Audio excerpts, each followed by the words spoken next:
All right, gang, sorry about the delay. Before lunch, we were talking about network solids, and I'm going to just zip through this more quickly now. I mean, I was working on our diamond over there, right? You'll appreciate that it is not easy to construct a diamond as you do that, so I do invite you to at least try it for yourself. So anyway, low entropy, very, very orderly diamond is one big molecule, super hard, and the lowest entropy of anything. Now, another form of carbon is graphite. Graphite and diamond are both made of pure carbon. Graphite, however, if you notice, is this series of just cyclohexanes, and it's all flat. You get layers of these things. It's like a two-dimensional molecule, but then you can have one layer on top of another, and it just goes layer after layer. And that's why graphite is used in our pencils. You just run graphite along anything, and it leaves a streak of it as the layers rub off. This is also considered to be a network solid. It's not as clear as that is, but the fact that you get these flat sheets that are just like perpetuating out is another type of network solid. On the next slide, a different network solid that we're aware of is silicon dioxide. Now in silicon dioxide, this one is not a pure element, but it's two. For every silicon in here, there's two oxygens. And the blacks are silicons and the reds are oxygens. And so we would see that, like, here is one of the SiO2 units, and then here is an SiO2 unit. Oops, I just circled the wrong, went too far. Then this is SiO2, and this is SiO2, like that. So you get all these SiO2s, and you also get this cyclohexane structure that is in a three-dimensional arrangement as other ones are made around it. And this is what sand is made of. So we see that network solids can have a couple of attributes. Number one, they're very hard materials, because to break them, you need to literally break covalent bonds. Many of them, not just one covalent bond, but a network of covalent bonds. Makes them very, very hard. Diamond is the hardest material that we know of. Yeah. So are covalent bonds stronger than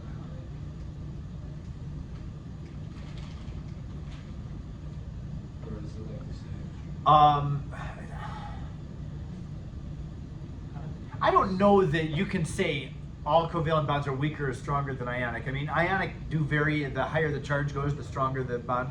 That's the lattice energy we were talking about. And I don't remember what the bond energy, like the bond energy of hydrogen to hydrogen is like 400 something kilojoules per mole.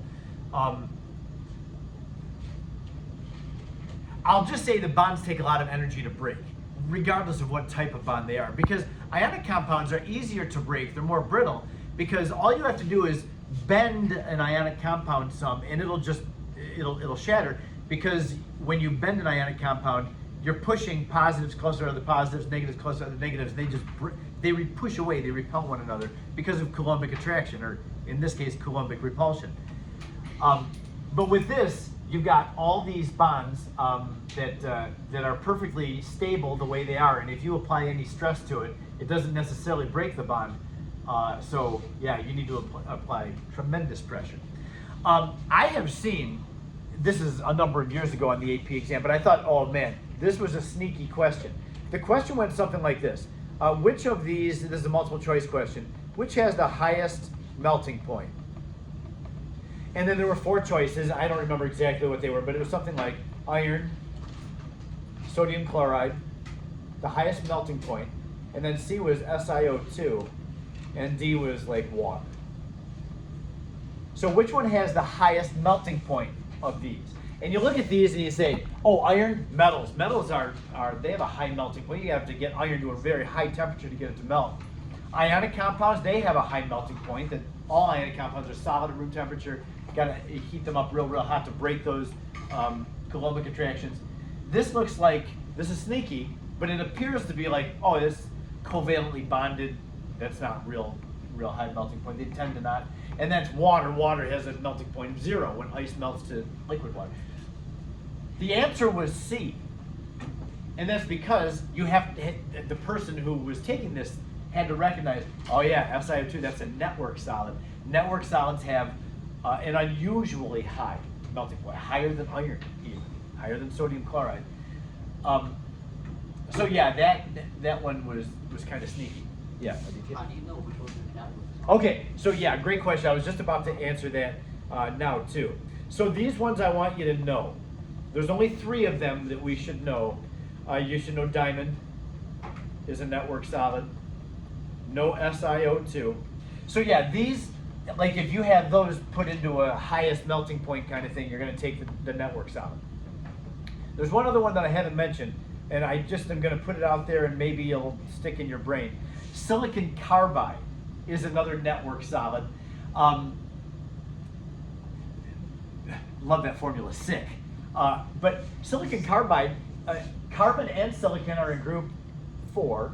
They both can make 4 bonds. And so yeah, you can have these alternating carbon-silicon networks that also would be a network solid. So these 3, I would just challenge you to be aware that they have unusually high strength and unusually high melting points. All right, now with that, that's just a kind of a unique thing that I wanted to mention at least. Just like alloys, you know, they'll just throw questions out once in a while about that. I just give you a little exposure to them so that you're aware of the fact that they can exist. And now we're going to move on. Let's talk about Lewis dot structures for the last part of class. Lewis dot structures are very handy as we get into the properties of covalently bonded molecules, intermolecular attractions and shapes of molecules and things, all the properties of molecular compounds. The first thing you always have to do is create a dot structure. So I have a process for making dot structures, and I fully am aware, not all of us in Chem 1 teach doing dot structures the same way. So you may, if you happen to remember doing dot structures in Chem 1, if it doesn't look like what I'm about to show you as we go through it, I'm going to encourage, and this sounds like I'm vain, but I'm not at all. I'm going to encourage you to just unremember what you did last year. It's not helpful. I'm not saying this because I came up with this and I think that my way is the best. I'm saying that when you have to do dot structures, this is the way that you should do them, because there are exceptions and you don't really address any of the exceptions in Chem 1. This is going to keep you out of trouble the most. So here's what we're going to do. To do a Lewis dot structure, first thing that we have to do is count the number of valence electrons. Now I know that I've thrown around the term valence electrons in here, but I've never formally defined what valence electrons are. So let's do that now. Valence electrons are the outer s and p electrons. Potassium, for instance, it's got 18 inner electrons. The inner electrons don't ever do anything that has to do with bonding. They just sit there. They have full energy levels. They're huddled up nice and tight to the nucleus because they're inner electrons. They don't do anything. It's only the outer electrons. So potassium has 1 valence electron, 1 electron on its outermost energy level, and that's why potassium makes a positive 1 ion. It has nothing to do really with the inner electrons doing anything because they don't do anything. So yeah, the outer s and p electrons, and when you get down to the 4th row and higher, we don't worry about the d electrons at all. When you get into the transition metals, we don't really talk about valence electrons with transition metals. You know that the transition metals tend to lose their s electrons first because they're the valence electrons. But when we're talking about covalent bonding, we're generally doing just non-metals anyway, so we're not concerned about d electrons. Okay, just leave it out.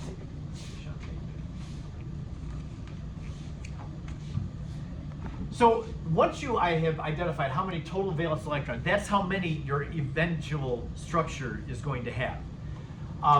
So now we're going to have to start arranging our atoms, and we generally will make always the central atom the least electronegative atom, the least electronegative. So that means fluorine, the highest electronegativity, should never go in the middle, ever.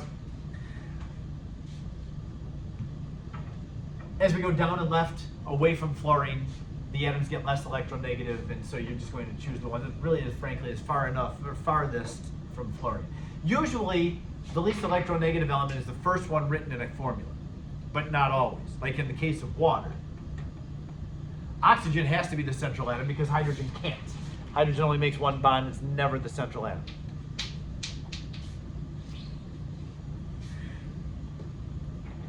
So you know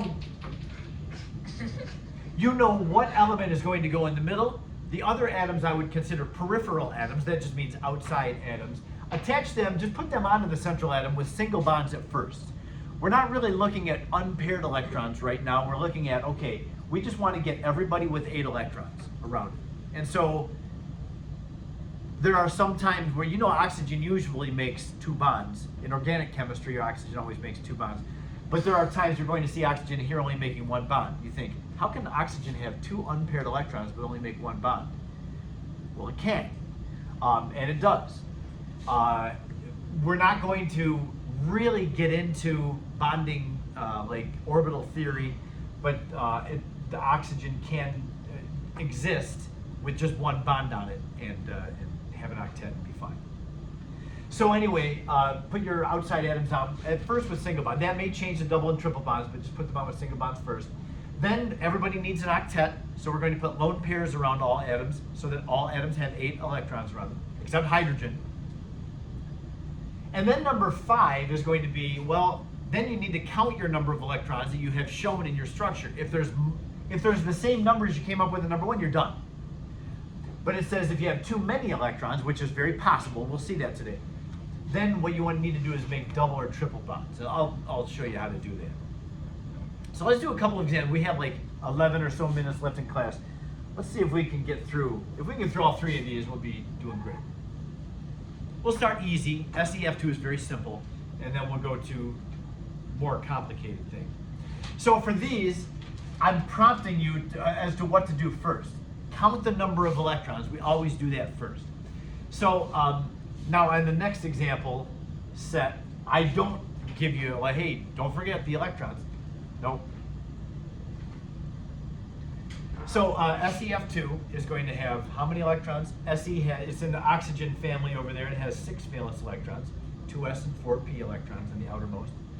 And then fluorine has 7 valence electrons. There's 2 fluorines here, so we're going to multiply 2 times 7. So the total number of electrons we're going to see in this Lewis structure is 6 plus 14, which is 20.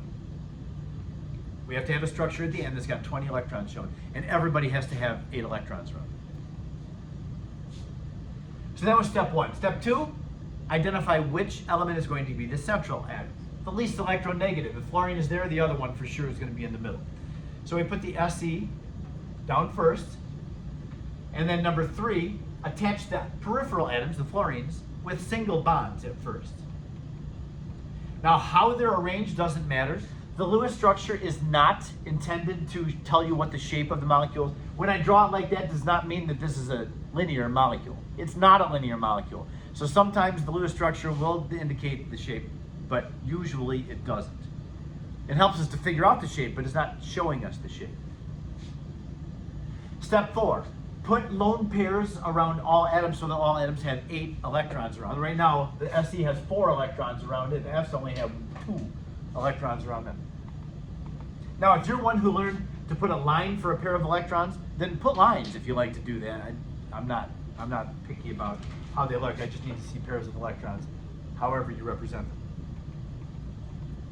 So we put lone pairs around all atoms where there weren't bonds so that we can show 8 electrons around all atoms.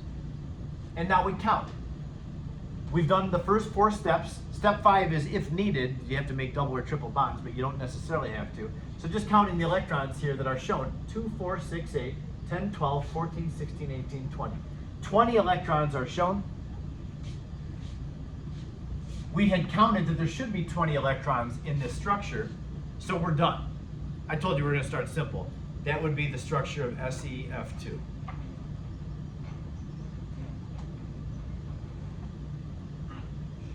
Now the carbon dioxide is the next one. We're going to do the same exercise for the carbon dioxide. Carbon has 4 valence electrons. Oxygen has 6, and there's 2 of them. So 4 plus 12 is 16 electrons. Just want to see R up to 50 electron. What's that? Okay. So our central atom is next. Decide which one is going to be the central atom. And we're going to choose the least electronegative. Carbon is farther left from fluorine than oxygen is. So carbon goes in the middle. And then we attach the other atoms with single bonds.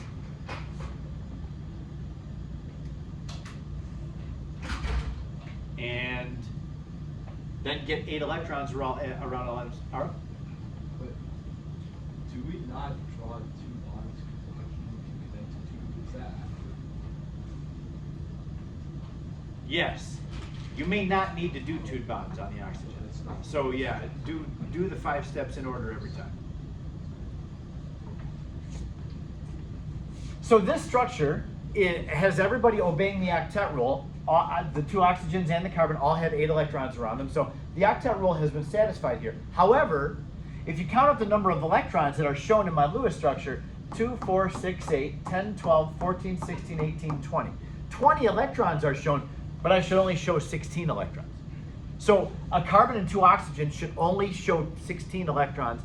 This thing has 20 in it, so that's where we're going to need step 5 up here. If you have too many electrons, which we do, we have to get rid of 4 electrons. Well, okay, if I have to get rid of 4 electrons, I just put on my eraser tool and say, okay, 4 electrons, there's 4. Takes care of that. Right now I've got 16 electrons. No, that's not what we do. And why is this not correct?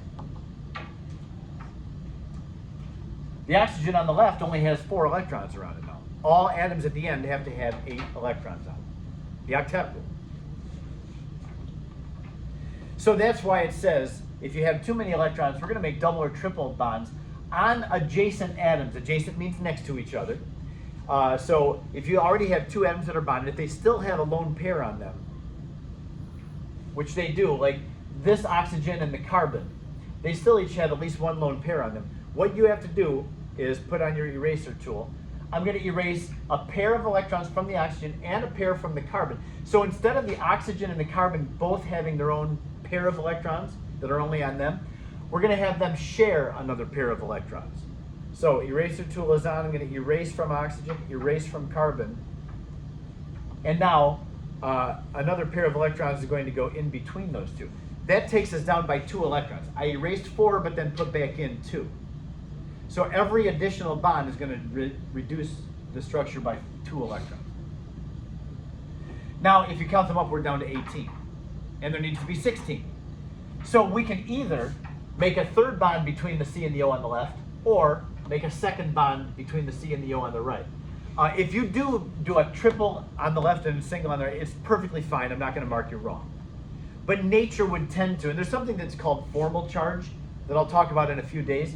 Formal charge is going to say that CO2 is much more stable if both oxygens are double bonded.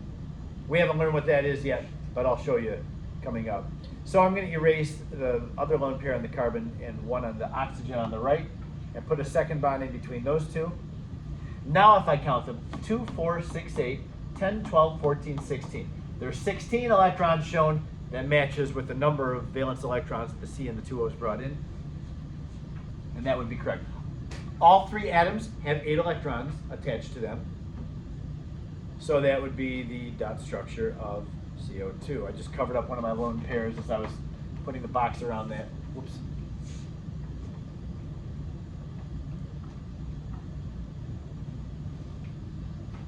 We're going to do lots of dot structures. Let's do the 3rd one and then we'll be done for the day. The last one is the perchlorate ion, ClO4 with the -1. The fact that this is a polyatomic ion doesn't change anything. The -1 says that there's an extra electron somewhere on this structure. So when we count the number of electrons that we're going to put in parentheses here, just make sure that you add another one, other than the one from the Cl's and the ones from the O's, add another electron for the -1 charge. So the chlorine has 7 valence electrons, 4 oxygens that have 6, and then +1 from that -1 charge. So 7 plus 24 is 31, plus another one is 32 electrons, should be shown there in perchlorate. So now in this case, we're going to identify what's the central atom. We can see that Cl is written first, and there's only one of those. Chances are pretty good it's Cl. But I will mention, fluorine is pretty rare. There's not a whole lot of fluorine, and in the world of chemistry, you don't see fluorine really that much. We haven't done much with fluorine this year. It's been mentioned a number of times, like the highest reduction potential, you know, and highest electronegativity. But really, there's not that much fluorine. There's a lot of oxygen. And so I want you to know, put it in your brain, fluorine is the highest electronegativity, we all know that. But oxygen is clearly the second highest. I know that oxygen is directly next to fluorine. Chlorine is directly below fluorine. Well, which one is second highest? Oxygen is by far the second highest. Fluorine's electronegativity is 4.0. Oxygen is 3.5. And then N and Cl tie for approximately 3. So oxygen is very high compared even to the other high electronegativity things. So don't put oxygen in the middle unless you have to. Like for water, you have to because you can never put hydrogen in the middle. So oxygen has to be in the middle. It pretty much is water and hydrogen peroxide are the only times you're going to see oxygen in the middle. So that means we put the Cl in the middle. There's 4 O's. Put them all around the Cl. We consider oxygen peripheral atoms. Seal can make 4 bonds. Yes, it can. And it does. It has to with the perchlorate ion. Yep. I just put it all in the line. Oh, you put them all on the line. Yeah, nope. Put them all on the chlorine. Now this doesn't seem right because we're used to chlorine having one unpaired electron. How can chlorine with one unpaired electron make all these bonds? In fact, this isn't even accurate. There's something else that we're going to see later on that really is what chlorine is going to, again, when we get to formal charge, we're going to see that this structure really doesn't cut it. But this would be considered the Lewis structure. Remember, the Lewis structure just tells us what's bonded to what in a structure or compound. So, yeah, we've got our oxygens attached to the chlorine, and we're going to put electrons around all the atoms to get them 8. Chlorine didn't need any lone pairs on it. It's already got its 8 electrons. Now, if we count them up, there's 4 oxygens all having 8 electrons around. That makes 32 electrons. So this is the structure of the perchlorate ion. As weird as it looks, we think oxygen should have 2 bonds. Each oxygen only has 1. We think the chlorine should only make 1 bond, but it makes 4. So this is correct. And one other thing I would mention, though, the first 2 structures that were created there, those were neutral. So we just draw the dot structure and show who's attached to what, and that's it. This is not neutral.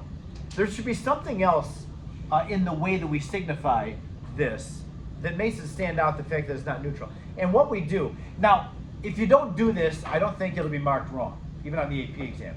But if you want to show the readers of the AP exam that you're not a rookie and that you know what you're doing in chemistry, then with polyatomic ions, when you do the dot structure of a polyatomic ion, put brackets around it and indicate what its charge is, like this. That's the correct structure of the perchlorate ion. Yes? Are there any other like bonds that are chlorine? Yeah, there's like, Yes. Well, it makes 4 here.